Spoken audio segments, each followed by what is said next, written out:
বাবা, আজ সারাদিন আমাকে নিয়ে কত ঘুরেছিস। আমি এখন ওষুধ খেয়ে ঘুমাবো। তুই একটু রেস্ট নে। সৃজন সঙ্গে সঙ্গে মাথা নেড়ে বলল। না মা, আমি এইখানেই থাকবো। তোমার কিছু দরকার হলে। তার গলার একরাশ দায়িত্ব আর ভালোবাসা মিশে আছে। মা হালকা হেসে বললেন। পাগল ছেলে, নুড়ি পাথর আসবে এক্ষুনি। একটু আগে ফোন দিয়েছিল। নুড়ি পাথর নামটা শুনতেই সৃজনের মুখের ভাব বদলে গেল। ভ্রু কুঁচকে উঠল, চোখে বিরক্তি। মনে মনে বলল। এই মেয়েটাকে আবার কেন ডাকতে হলো? সে আর চুপ থাকতে পারল না, সরাসরি বলেই ফেলল। তুমি আবার ওই বেলাল্লাপনা মেয়েটাকে আনতেছো কেন? মা একটু অবাক হয়ে তাকালেন। কি বলছিস বাবা? নুড়ি তোকে খুব কেয়ার করে। মায়ের কথা শেষ হওয়ার আগেই সৃজন বিরক্ত হয়ে বলে উঠল। ছাতার মাথা, গায়ে পড়া মেয়ে আমার একদম পছন্দ না। তার কণ্ঠে বিরক্তিকর আভাস। বিড়বিড় করে বলে ওঠে। এই মেয়ে তো চোখ দিয়েই আমাকে গিলে খায়। নুরি ইসলাম সৃজনের একমাত্র মামার একমাত্র মেয়ে। ছোটবেলা থেকে চেনা জানা, কিন্তু বড় হওয়ার পর মেয়েটার আচরণ বদলে গেছে। এবার ইন্টার ফার্স্ট ইয়ারে ভর্তি হয়েছে, কিন্তু তার চোখে এখন অন্যরকম এক ভাষা। বাড়িতে এলেই সে যেন সৃজনকে ঘিরেই থাকে। সৃজন না থাকলে তার রুম নিজের মতো করে গুছিয়ে নেয়, সাজায়, যেন সেটাই তার নিজের জায়গা। আর সৃজন থাকলে তো কথাই নেই। কখনো পানি, কখনো বই, কখনো অকারণেই দরজায় এসে দাঁড়ানো, আর সেই ড্যাব ড্যাব চোখে তাকিয়ে থাকা। সবকিছু মিলিয়ে সৃজনের বিরক্তি সবকিছু মিলিয়ে সৃজনের বিরক্তি যেন দিন দিন বাড়ছে। ঠিক তখনই টিং টং বাড়ির কলিং বেল বেজে উঠল। সৃজন দ্রুত উঠে চলে যায় তার রুমে। সকাল ঠিক 10টা। হঠাৎ করেই ফোনের তীব্র রিংটোন ঘরের নিস্তব্ধতা ছিঁড়ে ফেলে। ট্রিং ট্রিং ট্রিং। অধীর হঠাৎ চমকে উঠে বসে। চোখ দুটো আধখোলা, মাথা ভারী, শরীর ক্লান্ত। রাতে সে ঘুমায়নি ঠিক মতো। রুষার কথা মাথা থেকে সরেনি এক মুহূর্ত। বারবার ফোন হাতে নিয়েছে, আবার রেখে দিয়েছে। আজ ভোরের দিকে একটু ঘুম এসেছিল, ঠিক তখনই এই অভিশপ্ত রিংটন।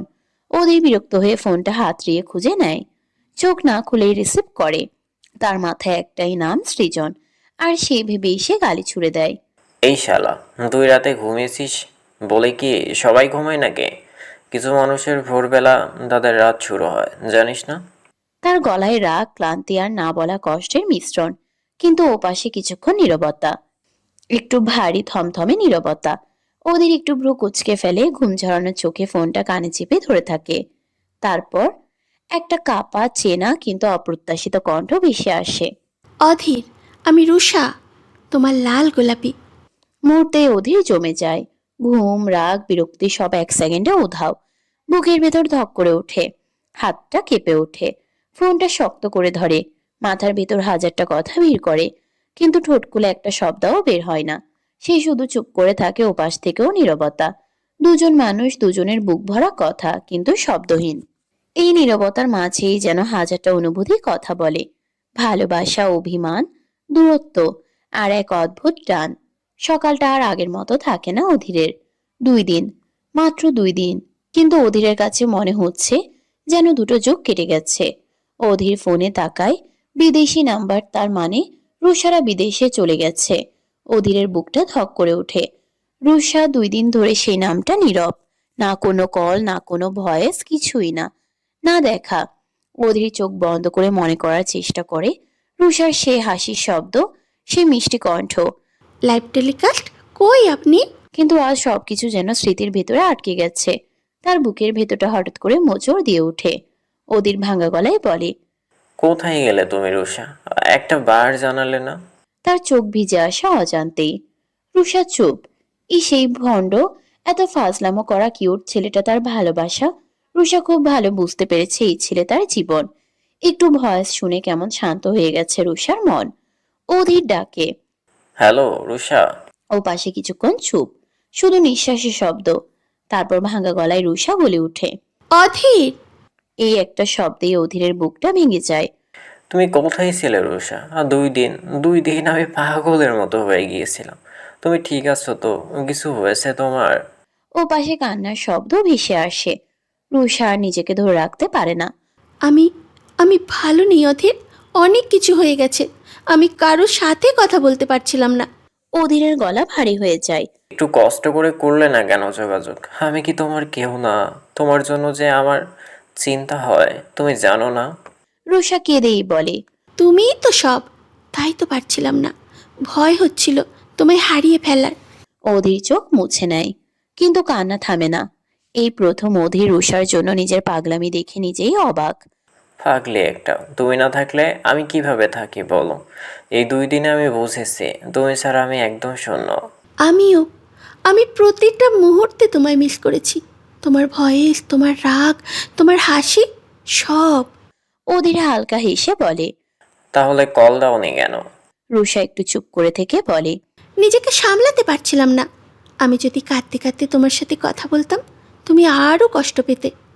অধীর নরম গলায় বলে, কষ্ট তো এখন পাচ্ছি, কিন্তু তোমার কণ্ঠটা শুনে একটু বাঁচলাম। দুজনেই কিছুক্ষণ চুপ, কিন্তু এই চুপটা আর আগের মতো না। এটা ভরা ভালোবাসায়, মিস করার যন্ত্রণায়। রুষা ধীরে বলে, অধীর, তুমি আমাকে ভুলে যাবে না তো? আর অপেক্ষা করবে আমার জন্য? অধীর চোখ বন্ধ করে বলে, মরার আগ পর্যন্ত না, আর যদি পারতাম মৃত্যুর পরেও না। আর অপেক্ষা মরার আগ অবধি করব, লাল গোলাপি। রুষা হালকা হেসে আবার কেঁদে ফেলে। আমি খুব ভয় পাই তোমাকে হারানোর। হারাবে না, আমি আছি, সব সময় আছি। শুধু তুমি আর এইভাবে হারিয়ে যেও না প্লিজ। প্রমিস। প্রমিস। দুজনেই ফোনের ওপাশে কাঁদছে আবার হাসছে। মিস করার সব জমে থাকা কষ্ট আজ কথায় কান্নায় বের হয়ে আসছে। রুষা একে একে ঘটে যাওয়া সকল ঘটনা খুলে বলে অধীরকে। রাতটা যেন আজ অন্যরকম। ভার্সিটির সাংস্কৃতিক অনুষ্ঠানের মাঠটা আলোয় ভেসে যাচ্ছে। রঙিন লাইট, স্টেজের ঝলকানি, আর চারপাশে উচ্ছ্বাসের ঢেউ। একটু আগেই শেষ হয়েছে বাইক রেস প্রতিযোগিতা। সবাই এখনো উত্তেজনায় টকবক করছে। নাভান আজকের হিরো। ফার্স্ট হয়ে যেন পুরো ক্যাম্পাসের হৃদয়টাই জিতে নিয়েছে সে। তার পেছনেই সেকেন্ড হয়েছে নিলয়, আর থার্ড সৃজন। অধীর এবার রেস করেনি, কারণটা কেউ জানে না ঠিক। তবে তার চোখে আজ অন্যরকম এক শান্তি, যেন সে দূর থেকে সবকিছু দেখেই তৃপ্ত। নাভানকে ঘিরে এখন একদল বন্ধু, হাসি, চিৎকার, উল্লাসে মেতে আছে সবাই। এই না ভান, গান ধর। নীরজ তো গাইছে, ডান্স করছে, আজ তোকে গাইতে হবে। নিলয় বরাবরের মতোই এই সব জমজমাট মুহূর্তে প্রাণ। গানের গলা খুব একটা ভালো না হলেও নাচে সে একদম আগুন। ইতিমধ্যে সে কয়েকজনকে টেনে নিয়ে ডান্স ফ্লোর বানিয়ে ফেলেছে স্টেজের সামনে, হেরাকে নিজের বডি ফিগার দেখানোর জন্য। চারদিকে দুই ভাগ হয়ে গেছে যেন, একদল নাভান গ্রুপ, আরেক দল নিলয় গ্রুপ। কে কাকে ছাপিয়ে যাবে সেই প্রতিযোগিতাও কম না। এইসব কোলাহলের মাঝেও হেরা দাঁড়িয়ে আছে একটু দূরে, তার চোখে বিরক্তিকর ছাপ স্পষ্ট। নিলয়ের নাম শুনে সে যতটা না অখুশি, নাভানের কথা উঠলেই তার ভ্রু কুঁচকে যায় আরো বেশি। পাশে রোজও চুপচাপ, এমন হইচই যেন তাদের ভালো লাগছে না একদমই। অন্যদিকে রুষা আর অধীর, তারা যেন এই ভিড়ের মাঝেও আলাদা এক জগতে। স্টেজের আলো, মানুষের শব্দ, সবকিছু মিলিয়ে তাদের ছোট্ট একটা দুনিয়া তৈরি হয়েছে। রুষা হালকা করে অধীরের হাতটা ধরে। চলো আমরা নিজেদের মতো থাকি। অধীর মুচকি হেসে মাথা নাড়ে। তারপর তারা ধীরে ধীরে মিউজিকের তালে নড়তে থাকে। কোনো নিয়ম নাই, কোনো স্টেপ নেই, শুধু অনুভূতি। রুষার চুলে হালকা বাতাস লাগে, আর অধীরের চোখে পড়ে সেই মুখ, যে মুখটা সে হারাতে চায় না কখনো। হেরা হঠাৎ বিরক্ত হয়ে বলে ওঠে, আমি আর থাকবো না এখানে। রোজ হতাশা নিয়ে বলে, কেন? আরেকটু থাক দোস্ত। নিলয়ের ডান্স শেষ, আর কি দেখবো? আরে দাঁড়া, চকলেট হিরো গাইবে তো। ইন্টারেস্ট নেই। তাছাড়া নিলয় জমজমাট করেছে অনুষ্ঠান, সে আর করবে না? অনেক গেয়েছে আর ডান্সও করেছে, তাই অনেক জমজমাট হবে না আর। এবার চল। নাভান শুনে সেই কথা মুচকি হেসে আড়ালে যায়। রাগে নাকি ঠিক বোঝা গেল না। সে ঘুরে দাঁড়াতেই স্টেজে একটা হালকা নিস্তব্ধতা নামে। সবাই তাকায় সামনে। নাভান গিটার হাতে স্টেজে উঠেছে। তার পাশে দাঁড়িয়ে সৃজন, আর একটু পেছনে অধীর। মুখে দুষ্টু হাসি, কিন্তু চোখে বন্ধুদের ঝিলিক। মাইকের সামনে দাঁড়িয়ে নাভান একবার চারপাশে তাকায়। তার চোখ এক মুহূর্তের জন্য হেরার দিকে গিয়ে থামে। তারপর ধীরে ধীরে সে গিটারটা ঠোকা দেয়। একটা সুর ভেসে ওঠে, নরম, গভীর, একটু কষ্ট মেশানো। তারপর নাভান গাইতে শুরু করে। যেও না চলে বন্ধু, আমায় একা রেখে। চারপাশে সব শব্দ যেন এক মুহূর্তেই থেমে যায়। নিলয়ও এবার চুপ। সৃজন মাথা নিচু করে সুরের সাথে মিলিয়ে যায় যেন। হেনা থেমে যায়, তার পা আর এগোয় না। সে ধীরে ধীরে পিছনে তাকায়। নাভানের কণ্ঠে আজ অন্য কিছু আছে, শুধু গান না, যেন লুকিয়ে আছে না বলা অনেক কথা, অনেক অনুভূতি। গিটারওয়ালা হিরো গিটারে হাত দিয়ে চারিদিক কেমন জমজমে হয়ে গেছে আগের থেকে 2 গুণ। যেও না চলে বন্ধু আমায় একা রেখে। যেও না চলে বন্ধু আমায় একা রেখে। খানিক বাজে রং লাগিবে আসমানের ওই বাকে। খানিক বাজে রং লাগিবে আসমানের ওই বাকে। রুষা নাচ থামিয়ে অধীরের দিকে তাকায়। অধীর হাত নেড়ে রুষাকে ফ্লাইং কিস ছুঁড়ে মারে আর ঠোঁট নেড়ে বলে, ভালোবাসা এমনই, কখনো বলা যায় না, শুধু অনুভব করতে হয়। রুষা মাথা নাড়ে, যার অর্থ যে অধীরের ঠোঁট নাড়ানোর কথা বুঝেছে সে। এই স্টেজের আলো নাভানের মুখে পড়ে, তার চোখে এক অদ্ভুত গভীরতা। হেরা চুপচাপ দাঁড়িয়ে থাকে, তার বিরক্তি যেন কোথাও মিলিয়ে যাচ্ছে ধীরে ধীরে। এই কেমন সুর, কেমন গান যা তাকে থমকে দিয়েছে। সৃজন, অধীর সবাই স্টেজে। স্টেজের একেবারে শেষ প্রান্তে এসে থামে নাভান। আলোটা ঠিক তার উপরেই পড়েছে। মাথার উপর থেকে ঝরে পড়ছে সোনালি ঝিলমিল কাগজ, যেন সে নিজেই আজকের রাতের কেন্দ্রবিন্দু। এই স্টেজটা একটু লম্বা করে বানানো হয়েছে দর্শকদের কাছাকাছি যাওয়ার জন্য। আর ঠিক শেষ মাথায় বসেছিল হেরা। উঠে চলে যাবে এই সিদ্ধান্ত নিয়েই দাঁড়িয়েছিল সে। কিন্তু গিটারের প্রথম সুরটা কানে যেতেই থেমে যায় তার পা। এই সুর, এই কণ্ঠ সে খুব ভালোভাবে চিনে। হেরা চোখ বন্ধ করে নেয়। নিজেকে সে কতবার বুঝিয়েছে, আজ আর তাকাবি না, একবার তাকালেই শেষ। আবার ক্রাশ নামক বাস খাবি হেরা। তাই সে জেদ করেই পিছন ফিরে দাঁড়ায়। চোখ দুটো শক্ত করে বন্ধ করে শুধু শোনে সেই কণ্ঠ। স্বীকার করতেই হবে, নাভানের গলার মধ্যে এক অদ্ভুত জাদু আছে, যেন প্রতিটা শব্দ হৃদয়ের ভেতরে গিয়ে নরম করে ছুঁয়ে দেয়। হঠাৎই তার মাথায় নরম কিছু একটা পড়ে। চমকে উঠে চোখ খুলে হেরা। একটা সাদা শার্ট, আর সেই শার্টে ভেসে আসছে একটা পরিচিত ঘ্রাণ। গভীর মাতাল করা, অদ্ভুতভাবে দুর্বল করে দেওয়া স্মেল। হেরার বুক কেঁপে ওঠে। এই ঘ্রাণ, এই অনুভূতি, এই মানুষটাকে সে খুব ভালো করেই চেনে। তার কাছে এই গন্ধটা বিষাক্ত, কারণ এটা পেলেই তার শরীর কেঁপে ওঠে, মন দুর্বল হয়ে পড়ে। ধীরে ধীরে হাত দিয়ে শার্টটা নামিয়ে দেখে সাদা ধবধবে শার্ট। আর এই শার্টের মালিক অসভ্য গিটারওয়ালা শেহতাজ খান নাভান। হেরা ধীরে ধীরে পেছনে ফিরে তাকায়। নাভান ঠিক তার সামনে দাঁড়িয়ে, চোখ দুটো সরাসরি হেরার দিকে, গভীর নরম অথচ দখল নেওয়ার মতো শক্তিশালী। এই প্রথম নাভান সবার সামনে শার্ট খুলেছে, কিন্তু সে নিলয়ের মতো উগ্র না। তার পরনে একটা সাদা রঙের হাত কাটা গেঞ্জি, যেটা তার বাহুর শক্ত পেশিগুলোকে আরো স্পষ্ট করে তুলেছে। ঘামে ভেজা ত্বক এই স্টেজের আলোয় ঝকমক করছে। আর তার সেই সহজ আত্মবিশ্বাসী দাঁড়িয়ে থাকা, যেন অজান্তেই সবাইকে টেনে নিচ্ছে তার দিকে। চারপাশে মেয়েদের মধ্যে ফিসফাস শুরু হয়ে গেছে। উফ, হট, কি ফিগার মাইরি, ও এম জি, ইস পুরাই চকলেট। নাভানকে আজ অন্যরকম লাগছে। অনেকে চোখে বিস্ময়, আকর্ষণ। যারা জানে তারা চুপচাপ তাকিয়ে আছে হেরা আর নাভানের দিকে। যারা জানে না তারা শুধু এই মুহূর্তটাকে উপভোগ করছে। কিন্তু হেরার ভিতরে তখন অন্য ঝড়। তার ভ্রু কুঁচকে যায়। হঠাৎ করেই রাগটা মাথা চাড়া দিয়ে ওঠে। কেন জানি না নাভানের দিকে এতগুলো চোখ পড়া সে সহ্য করতে পারে না। তার বুকের ভিতর হালকা জ্বালা করে ওঠে। এটা কি রাগ নাকি জেলাসি? নাভান একটু এগিয়ে আসে, তার কণ্ঠ এখনো মৃদু সুরে বাজছে। যেও না চলে বন্ধু আমায় একা রেখে। যেও না চলে বন্ধু আমায় একা রেখে। খানিক বাজে রং লাগিবে আসমানের ওই বাকে। খানিক বাজে রং লাগিবে আসমানের ওই বাকে। কিন্তু এই লাইনটা সে আর মাইকে গায় না। হেরার কাছে এসে গায়ে খালি গলায়, শুধু হেরার জন্য। হেরার নিঃশ্বাস আটকে যায়। হেরা ধীরে ধীরে মনে মনে বিড়বিড় করে বলে, এত চেষ্টা করেও চোখ ফেরাতে পারলি না, অসভ্য মন অসভ্য গিটারওয়ালার উপর যায়।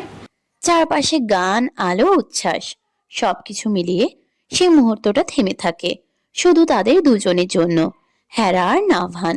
দূর থেকেও কাছাকাছি, রাগের আড়ালেও লুকিয়ে থাকা ভালোবাসা নিয়ে একটা অসম্পূর্ণ অথচ গভীর ভালোবাসা তাদের মধ্যে।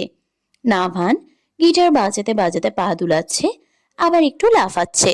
হাত উঁচু করতেই প্যান্টের নিচে ব্র্যান্ডের একটা নাম দেখা যায়। হেরা চোখ বন্ধ করে ফেলে বিড়বিড় করে বলে, ছি ছি ছি, কি নির্লজ্জ ছেলে, প্যান্টের নিচে ছোট প্যান্ট যে দামি সেটা দেখাচ্ছেন, ছি ছি ছি ছি। রোজ এবার হেরার হাত ধরে টানতে থাকে। চারিদিকে এত আমেজ, এই প্রথম নিলয়ের আগে ফুসফুস করছে। কিছুতেই নাভানকে সে হারাতে পারছে না। শেষ অবধি বিয়েটাও করতে দেয়নি। সেই নেপাল থেকে ফিরে এসেছে ভাঙা মন নিয়ে। কিন্তু এটা ভেবে শান্তি লাগছে, হেরা সবার সামনে তাকে অস্বীকার করেছে।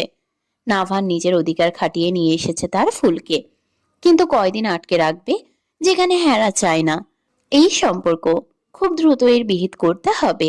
তার আগের বোঝা উচিত ছিল শেহতাজ খান নাভান গভীর পানির মাছ। কি বুদ্ধি করে নিয়ে এসেছে হেরাকে। ফ্ল্যাশব্যাক, রুষা যা যা বলেছিল একটুও লুকায়নি অধীর। সবকিছু সেই মুহূর্তেই নাভানকে জানায়। কথাগুলো শোনার পর যেন চারপাশে একটা অদ্ভুত নীরবতা নেমে আসে। কেউ কিছু বলতে পারে না, সবাই শুধু একে অপরের দিকে তাকিয়ে থাকে। কাজল খান বসে আছেন চুপচাপ, তার চোখে মুখে চিন্তার ছাপ স্পষ্ট, কিন্তু তবুও তিনি কিছু বলছেন না। তিনি খুব ভালো করেই জানেন তার ছেলে সবকিছু জেনে এই পথে এগোচ্ছে, তাই হয়তো থামানোর চেষ্টা করছেন না, শুধু নীরবে সবকিছু মেনে নিয়েছেন। কাজল ভিলায় তখন সবাই উপস্থিত, রোজ, সৃজন, ঝিনুক, তুষার। পরিস্থিতি যেন ধীরে ধীরে ভারী হয়ে উঠছে। রোজ যেতে পারবে না, তার ভিসা নেই। আর সৃজন নিজে থেকেই যাওয়ার সিদ্ধান্ত নেয়নি, কারণ নাভান তাকে বলেছিল রোজের পাশে থাকতে। মেয়েটা আগেই তার বান্ধবীদের হারিয়ে ভেতরে ভেতরে ভেঙে পড়েছে, তার উপর আবার জ্বর। সব মিলিয়ে সে যেন আরো চুপচাপ হয়ে গেছে। আগের সেই হাসি খুশি রোজ এখন কোথাও নেই। কাজল খানের শরীর কিছুটা ভালো থাকলেও ঝিনুক আর তুষারকে দায়িত্ব দিয়ে অধীর আর নাভান সিদ্ধান্ত নেয় তারা দুজনই নেপালে যাবে। সবাই শেষমেশ সেই সিদ্ধান্তে সম্মতি দেয়। রাত 9টার ফ্লাইট। এয়ারপোর্টে যাওয়ার সময়টা যেন অদ্ভুত ভারী লাগে। রোজ আর সৃজন দুজনেই এসেছে বিদায় জানাতে। ঝিনুক আর তুষার নাভান ভিলাতেই থেকে গেছে। ফ্লাইটের আগে নাভান যখন দাঁড়িয়ে আছে, তখন রোজ ধীরে ধীরে তার সামনে গিয়ে দাঁড়ায়। চোখ দুটো ছলছল করছে, কথা বলতে গিয়েও গলা বারবার কেঁপে উঠছে। ভাইয়া, আপনি আমার দুই বোনকে নিয়ে আসবেন তো? তার কণ্ঠ ভেঙে যায়, তবুও কষ্ট করে কথা চালিয়ে যায়। বাবা মা মারা যাওয়ার পর আমি আর কখনো এমন করে কারো আদর পাইনি। আমার মনের কথা বলার মানুষ দুটোকে এনে দেবেন ভাইয়া। আমি এই শহরে খুব একা হয়ে গেছি, খুব একা লাগছে কেন জানি। এই কথাগুলো বলার সময় তার চোখের পানি আর আটকাতে পারেনি রোজ। এক ফোঁটা দুই ফোঁটা গড়িয়ে পড়ে তার নরম কোমল গালে। রোজের সে অসহায় চোখ দেখে নাভানের বুকটা যেন হঠাৎ করে ছিঁড়ে যায়। এই মেয়েটাকে সে সবসময় নিজের ছোট বোনের মতোই দেখেছে, এত নরম, এত মায়াবী একটা মন, ঠিক যেন সৃজনের কার্বন কপি। দুজনকে আল্লাহ যেন আলাদা করে কোমল হৃদয় দিয়ে বানিয়েছেন। নাভান ধীরে ধীরে হাত বাড়িয়ে রোজের মাথায় রাখে। তার কণ্ঠ তখন এক ধরনের দৃঢ়তা আর গভীর স্নেহ। তুমি ভাইয়ের উপর ভরসা রেখো। এই ভাই তোমার চোখের প্রতিটা পানের হিসেব নেবে, আর তোমার ফ্রেন্ডদের, তোমার বোনদের আমি ফিরিয়ে আনবই। কথাগুলো শুনে রোজ আর নিজেকে সামলাতে পারে না, চোখ বন্ধ করে ফেলে, যেন সেই ভরসাটুকুই এখন তার বেঁচে থাকার শক্তি। এক পাশে দাঁড়িয়ে থাকা সৃজন সবকিছু চুপচাপ দেখছে। তার বুকের ভিতরেও যেন চাপা কষ্ট জমে উঠেছে, কিন্তু সে জানে এই মুহূর্তে রোজকে ভেঙে পড়তে দিলে চলবে না। তাই ধীরে এগিয়ে এসে রোজের কাঁধে হাত রাখে। এয়ারপোর্টের কোলাহলের মাঝেও তাদের ছোট্ট দুনিয়াটা যেন আলাদা হয়ে যায়। বন্ধুত্ব, ভালোবাসা আর ভরসার এক অদ্ভুত বন্ধনে বাঁধা। আর নাভান, সে শুধু একবার পেছনে তাকায়, রোজের ভেজা চোখ আর সৃজনের নীরব ভরসাটা দেখে নেয়। তারপর ধীরে ধীরে সামনে এগিয়ে যায়, একটা প্রতিজ্ঞা বুকে নিয়ে। ঠিকানাটা হাতে নিয়ে নাভান একবার তাকালো, তারপর আর একবার, যেন শব্দগুলোকে বিশ্বাস করতে পারছে না। তবুও এগোতেই হবে, সময় খুব কম। নেপালের মাটিতে পা রাখার পর থেকেই যেন চারপাশটা অন্য এক জগৎ। শহরের কোলাহল পেছনে ফেলে তারা যখন ঠিকানা অনুযায়ী ভেতরের দিকে ঢুকতে শুরু করলো, তখন প্রকৃতি নিজেই যেন তাদের সামনের দরজা খুলে দিল। বিশাল এক সবুজ মাঠ, চোখ জুড়িয়ে যাওয়ার মতো সবুজ ঘাস, যেন কারো যত্নে আঁকা ছবি। সেই মাঠের বুক চিরে বয়ে যাচ্ছে স্বচ্ছ ঝর্ণার পানি, এপার থেকে ওপার অবধি। পানি নিচে সাদা কালো পাথরগুলো এমনভাবে ছড়িয়ে আছে যেন প্রকৃতি নিজেই সাজিয়ে রেখেছে। সূর্যের আলো পড়ে সেই পানিতে ঝিকমিক করছে, একদম কাচের মতো পরিষ্কার। মাঠের একপাশে সারি সারি ছোট ছোট ঘর, সাদা মাটা কিন্তু অদ্ভুত সুন্দর।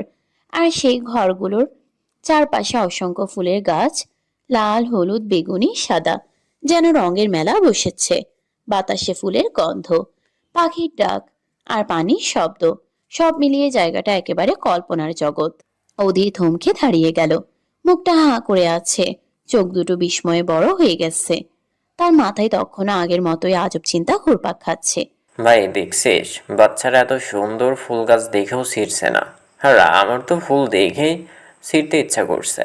নাভান একটু চোখ কুঁচকে তাকালো তার দিকে। এটাই বাঙালির পরিচয়। কথাটা হালকা ঠাট্টা সুরে বলা হলেও ওদের মনে যেন একটু খচখচ করলো। সে ঠোঁট বাঁকিয়ে বলল, মানে তুই কি আমাকে অপমান করলে? কিন্তু নিজের কথার মাঝে এসে থেমে গেল। কারণ সে নিজেই বুঝে অপমান করলে তার কি এসে যায়, তার আবার কিসের মান সম্মান। ঠিক তখনই তার ফোনটা কেঁপে উঠল। মেসেজ। ওদের ফোনটা খুলতেই তার চোখের ভাষা বদলে গেল, মুখের হাসি মিলিয়ে গিয়ে জায়গা নিল আতঙ্ক। সর্বনাশ হয়ে গেছে। Live telecast. ছোট বাবা হেরাকে আজই বিয়ে দিচ্ছে। প্লিজ তোমরা দেরি করো না, 1 ঘন্টার ভিতরে আসো। নাভান মেসেজটা পড়েই যেন আগুন হয়ে উঠল, চোখে রাগ, বুকের ভেতর জ্বালা। বাবা, সে দাঁত চেপে বলল, আমার সাথে এই খেলা খেলছো? তার মাথায় ঝড় উঠেছে। সে নিজের বিয়ে করা বউকে কত কষ্ট করে নিজের কাছে এনেছে, সবকিছু ছেড়ে, সব নিয়ম ভেঙে, আর এখন তার বাবা ঠিক একইভাবে তাকে কষ্ট দিতে চাইছে। এইবার আমি ছাড়বো না। নাভান নিজের মনে বলল। যে কষ্ট আমি পেয়েছি তার জবাব আমি দেবই। রুষা যে ঠিকানাটা পাঠিয়েছে সেটা আবার খুলে দেখলো তারা। লেকের সোজা, মাঠের শেষ প্রান্তে এসে ডান দিকে একটা স্কুলের পিছনে একটা পাহাড়, তার পাশে একটা মাঠ, তারপর 3টা বাড়ি। সেই 3টা বাড়ির পিছনে 3টা বাড়ি। ডান দিক থেকে 2 নাম্বার, বাম দিক থেকে 1 নাম্বার, আর সামনে থেকে প্রথম বাড়িটার ভিতরে। তাড়াতাড়ি আসো। ওদের পুরোটা পড়ে কিছুক্ষণ চুপ করে রইল, তারপর ধপাস সে সেখানে মাটিতে বসে পড়ল। এটা কি কোনো ঠিকানা নাকি ধাঁধা? মাথা চুলকে আবার বলল, এই লাল গোলাপি মেয়েটা আমাকে জীবনেও শান্তি দেয় না। প্রেমে পড়ার আগে যত না কষ্ট পাইছি, প্রেমে রাজি হওয়ার পর তার থেকেও বেশি হয়রানি। নাভান এবার একটু হেসে ফেলল, কিন্তু সে হাসির ভেতরেও চাপা টেনশন।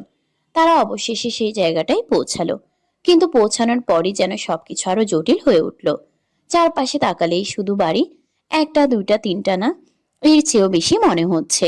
কিন্তু সমস্যা হলো সবগুলোই প্রায় এক রকম, একই রং, একই গঠন, একই উঠান, এমনকি দরজার পাশের গাছগুলোও যেন কপি পেস্ট করা। কোনোটা সামনে কোনোটা পেছনে, বোঝার উপায় নেই।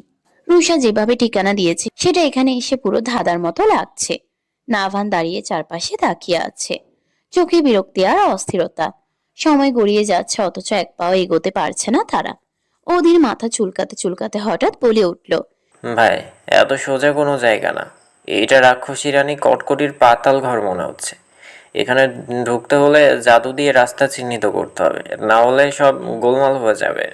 এই সিরিয়াস মুহূর্তেও তার এমন আজব কথায় নাভানের মেজাজ যেন আগুন হয়ে উঠল। চোখ লাল করে তাকিয়ে বলল, আর একটা কথা বলবি, এক কিক মেরে তোকে লেকে ফেলে দেবো, ইডিয়েট। কিন্তু কে শুনে কার কথা? নাভানের গলা যতই রাগে কাঁপুক, ওদিনের ভাবভঙ্গিতে তার কোনো প্রভাবই নেই। বরং সে একটু হেসে যেন ইচ্ছে করে আগুনে ঘি ঢালতে চাইল। যাই হোক, হেরা কিউটি পাই বোনের বিয়ে খেতে তো পারবো কি? তুই তো শুধু ঝামেলা করতে আসছিস। তিতির তো তোর জন্য পাগল, আর হেরার সাথে তো তোর শত্রুতা। তার বিয়ে হলে কি, না হলে কি? ছেড়ে দে ভাই, শুধু শুধু প্যারা নিচ্ছিস। কথাগুলো বাতাসে ভেসে গেলেও তার প্রতিটা শব্দ যেন গিয়ে আঘাত করলো নাভানের ভেতরের কোনো অদৃশ্য জায়গায়। নাভানের চোখের দৃষ্টি এক মুহূর্তেই বদলে গেল, ঠান্ডা, কিন্তু ভয়ঙ্কর ঠান্ডা। ছাড়বো? এত সহজ? সে ধীরে ধীরে বলল, ঠোঁটের কোণে তীব্র হাসি ফুটে উঠল। এক পা এগিয়ে এলো সে। যে মাছটাকে ধরার জন্য আমি নিজে ছাই ব্যবহার করেছি, নিজের হাত ময়লা করেছি, তাকে ছেড়ে দিতে বলছিস? অধীর কিছু বলতে যাচ্ছিল, ঠিক তখনই হঠাৎ নাভান তার কলার চেপে ধরল। এক ঝটকায় তাকে নিজের কাছে টেনে নিল। অধীরের শ্বাস বন্ধ হয়ে আসার উপক্রম। তুই কি ভাবছিস সবকিছু এত সহজ? কিন্তু অধীর এ অবস্থাতেও যেন থামার ছেলে না। সে কষ্ট করে হেসে বলল, আরে ভাই, রাগ হচ্ছিস কেন? তুই তো তাকে আর ভালোবাসিস না, তাহলে এত জোর কেন? এই কথাটা এবার যেন সত্যিই কোথাও গিয়ে লাগলো। এক মুহূর্তের জন্য নাভান থেমে গেল। তার চোখে এক অদ্ভুত ছায়া নেমে এলো। রাগ, অহংকার আর কোথাও যেন লুকোনো কিছু অনুভূতি, যেটা সে নিজেও স্বীকার করতে চায় না। তার হাতের চাপ আরো শক্ত হলো। ভালোবাসা ওটা তার জন্য না। তারপর একটু ঝুঁকে একদম কাছে এসে ফিসফিস করে বলল, কিন্তু আমি তাকে বিয়ে করেছি, আর যার সাথে আমার নাম জড়িয়ে গেছে সে আমারই থাকবে, মরণ আগ অব্দি। অধীর এবার চুপ। কারণ এই কথার ভেতরে শুধু রাগ না, আরো কিছু আছে। অন্ধকার, গভীর আর রহস্যময় কিছু। নাভান ছাড়লো। অধীর হাঁপাতে হাঁপাতে বলল, বাপ রে বাপ, ঘাস পাতা খেয়ে শরীরে এত শক্তি আসে কই থেকে? আর একটু হলেই তো মনে হচ্ছিল পাছা দিয়ে আত্মা বের হয়ে যেত। অধীর নিজের পেটটা চাপড়ে মনে মনে কসম খেলো। আর কোনোদিন না, জীবনেও না, কিছু মুখ থেকে বের করতে চাইবো না। আসলে এই বেটা অসভ্য গিটারওয়ালা। হীরা যে বলে ঠিকই বলে। একটা অদ্ভুত নীরব গলির সামনে এসে দাঁড়ালো অধীর আর নাভান। চারপাশে তিনটা বাড়ি, সবগুলো এমন ভাবে বানানো যেন একটার সাথে আরেকটার গোপন শত্রুতা আছে। কোনটার উষার বাড়ি তা বোঝার উপায় নেই। অধীর মাথা চুলকাতে চুলকাতে বলল, ভাই, এ তো একদম জাদুর কুণ্ডলী। মনে হচ্ছে রাক্ষসী রানী কটকটির পাতাল ঘর। ভুল বাড়িতেও ঢুকলে সোজা অন্য জায়গায় চলে যেত। নাভান কিছু বলার আগেই অধীর ডিং ডং করে কলিং বেল চেপে দিল। নাভান বিরক্ত নিয়ে বলল, এটা কি করলে? অধীর গম্ভীর ভঙ্গিতে, হিরোরা কখনো ভয় পায় না, বুঝেছিস? আমি হিরো, তোর সময় থাকলেও আবার নেই। অধীর কথা বলতে বলতেই হঠাৎ দরজা খুলে গেল। দরজা খোলার সাথে সাথেই বের হলো 14 থেকে 15 বছরের একটা মেয়ে। চোখে মুখে বিরক্তি, হাতে কিছু টাকা। সে এক নিঃশ্বাসে জাপানি ভাষায় কি যেন বলল। এই নিন টাকা, আর শুনুন, আর আসবেন না। দেখতে তো একদম ফিটফাট, হাত পা সব ঠিকঠাক, তাহলে ভিক্ষা করেন কেন? যান গিয়ে কুলিগিরি করেন, অনেক টাকা পাবেন। বলেই ধাপ, দরজা বন্ধ। অধীরের মুখ এমন হয়ে গেল যেন কেউ তার সামনে পুরো পৃথিবীটাই লগ আউট করে দিয়েছে। সে কয়েক সেকেন্ড দাঁড়িয়ে থাকলো, যেন মস্তিষ্ক রিস্টার্ট নিচ্ছে। তারপর ধীরে ধীরে বলল, আমি ভিক্ষুক। অধীর রাগে গরম হয়ে আবার বেল চাপতে যাবে, ঠিক তখনই পাশের দরজা খুলে বের হলো এক বয়স্ক মহিলা। হাতে কাপড় ভর্তি একটা গামলা। এই নাও বাছা, বলেই গামলাটা অধীরের হাতে ধরিয়ে দিল। সব কাপড় যেন ঝকঝকে পরিষ্কার হয়। আগের বার কিন্তু ভালো করে ধুইতে পারো নাই, এবার যদি ময়লা থাকে টাকা কম দিমু। অধীর এবার কাশি দিয়ে উঠে। একজন বলছে ভিক্ষুক, আরেকজন বানিয়ে দিল কাপড় ধোয়ার লোক। সে গামলাটা হাতে নিয়ে এমন ভাবে দাঁড়িয়ে আছে যেন জীবনে প্রথমবার নিজের অস্তিত্ব নিয়ে প্রশ্ন উঠেছে। মনে মনে সে বলতে লাগলো, ঢাকা শহরের কিউট বয় আমি, কত মেয়ের ক্রাশ। আর এই নেপালের মানুষজন আমাকে কি বানাইছে? ভিক্ষুক, ধোপা, আর কি বাকি আছে? একটু পর হয়তো বলবে, এ ভাই, বাসনগুলো মাজা লাগবে। নাভান এবার আর ধরে রাখতে পারল না। হাসতে হাসতে তার পেট ব্যথা। অধীর বিড়বিড় করে বলল, আমাদের দেশের মানুষ অন্তত বাসায় কেউ গেলে জিজ্ঞাসা করে আপনি কে। আর এরা কি করে, সোজা এক একটা ক্যারেক্টার রোল দিয়ে দেয়। একজন বানালো ভিক্ষুক, আরেকজন বানালো লন্ড্রি সার্ভিস। জয় বাঙালি জাতির জয়, জয় বাংলাদেশের জয়। নিলয়কে বরের আসনে বসে থাকতে দেখে মুহূর্তেই যেন সময়টাই থেমে গেল। রুষা আর হেরা দুজনেই স্তব্ধ। চোখ দুটো বিস্ফোরিত, ঠোঁট কাঁপছে, কিন্তু কোনো শব্দ বের হচ্ছে না। তারা কল্পনাও করেনি এই জায়গায় এই মুহূর্তে নিলয়কে দেখতে হবে। হেরার বুকের ভেতর ধক ধক শব্দ যেন বাইরে থেকেও শোনা যাচ্ছে। তার দৃষ্টি বারবার নিলয়ের মুখে গিয়ে থামছে। এই কি সত্যি, নাকি সে কোনো দুঃস্বপ্ন দেখছে? অন্যদিকে নিলয় বাইরে থেকে যতটা শান্ত দেখাচ্ছে, ভেতরে ততটাই তোলপাড়। হাতের আঙ্গুলগুলো কাঁপছে, ঠোঁট শুকিয়ে গেছে, তবুও সে নিজেকে সামলানোর চেষ্টা করছে। কারণ আজকের দিনটার জন্য সে অনেক অপেক্ষা করেছে। জাওয়াত খানের সামনে দাঁড়িয়ে নিজের পরিচয় গোপন রেখে কৌশলে ধীরে ধীরে তার বিশ্বাস অর্জন করেছে সে। হেরার প্রতি নিজের ভালোবাসা বোঝাতে গিয়ে কতবার নিজেকে ভেঙে ফেলেছে, কিন্তু একবারও পিছু হটেনি। আর এই পুরো খেলাটা শামসুলের নিখুঁত পরিকল্পনা। বিয়ের কোনো ঝাঁকজমক নেই, কোনো শপিং হয়নি, কিন্তু তবুও সবচেয়ে সুন্দর করে সাজানো হয়েছে হেরাকে। নিলয়ের আনা লাল টুকটুকে শাড়িটা যেন তার প্রতিটা স্বপ্নের রং মিশে আছে তাতে। কত রাত জেগে সে কল্পনা করেছে। লাল ঘোমটার আড়ালে নির্বাক মুখ লুকিয়ে বসে আছে হেরা।